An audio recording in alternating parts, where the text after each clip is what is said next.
আর ঢাকায় আমার সাথে থাকছেন আকবর হোসেন। জানিয়ে দিব এই মুহূর্তে গুরুত্বপূর্ণ সব আপডেট, আন্তর্জাতিক সংবাদ। প্রথমেই জানিয়ে দিব খামেনির বদলে ট্রাম্পকেই চাইছে ইরান।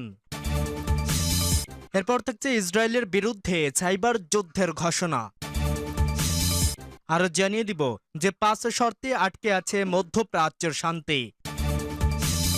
এবং সর্বশেষ থাকছে চাপ বা হুমকিতে আলোচনায় বসবে না ইরান, ট্রাম্পকে করা বার্তা। এতক্ষণ শুনছিলেন সংবাদ শিরোনাম, এখন বিস্তারিত। তবে তার আগে অনুরোধ থাকবে এই ভিডিওটিতে একটি লাইক এবং কমেন্ট করে জানিয়ে দিন কোন জেলা থেকে বা কোথা থেকে আপনি আমাদের এই ভিডিওটি দেখছেন এবং শুনছেন। আততায়ীর মাধ্যমে যুক্তরাষ্ট্রের প্রেসিডেন্ট ডোনাল্ড ট্রাম্পকে লক্ষ্য করে গুলি চালিয়ে কি আয়াতুল্লাহ আলী খামেনির হত্যার বদলা নিতে চাইছে ইরান? যুক্তরাষ্ট্রের আইন শৃঙ্খলা বাহিনীর শীর্ষ কর্মকর্তাদের উপস্থিতিতেই ট্রাম্পকে লক্ষ্য করে গুলি চালানোর অভিযোগ উঠেছে কোল টমাস অ্যালেন নামের এক ব্যক্তির বিরুদ্ধে, যার ফলে ট্রাম্পের নিরাপত্তা বলয়কে ঘিরে ব্যাপক উৎকণ্ঠা বিরাজ করছে হোয়াইট হাউসে। এমনকি মার্কিন প্রেসিডেন্ট যেই হোটেলটিতে সে সময় উপস্থিত ছিলেন সেখানে আগে থেকেই অবস্থান করছিল সেই আততায়ী।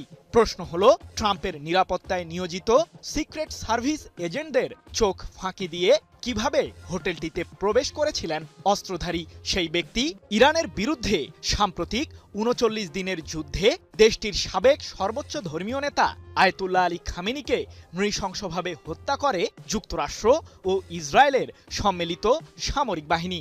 সেই ঘটনার পর থেকে মার্কিন প্রেসিডেন্ট ট্রাম্প ও ইসরায়েলের প্রধানমন্ত্রী বেনিয়ামিন নেতানিয়াহুর নিরাপত্তাকে ঘিরে উদ্বেগ উৎকণ্ঠায় রয়েছে দেশ দুটির আইন শৃঙ্খলা বাহিনী। কারণটা বেশ পরিষ্কার, ইরান ছাড় দেয় কিন্তু পুরোপুরি ছেড়ে দেয় না। এরই মাঝে বেশ কয়েকবার তেল আবিব শহরে থাকা নেতানিয়াহুর কার্যালয়কে লক্ষ্য করে মিসাইল হামলা চালানোর দাবি করেছিল ইরানের সামরিক বাহিনী, কিন্তু প্রতিবারের মতো তাতে প্রাণে রক্ষা পান ইসরায়েলের আগ্রাসী শাসক। তাহলে কি খামেনি হত্যার বদলা হিসেবে ট্রাম্পের উপর পরোক্ষভাবে আক্রমণ চালিয়েছে ইরান? যুক্তরাষ্ট্রের রাজধানী ওয়াশিংটন ডিসির একটি আবাসিক হোটেলে নৈশভোজের আয়োজন করেছিল হোয়াইট হাউসে নিয়োজিত বিভিন্ন সংবাদ মাধ্যমের সাংবাদিকরা।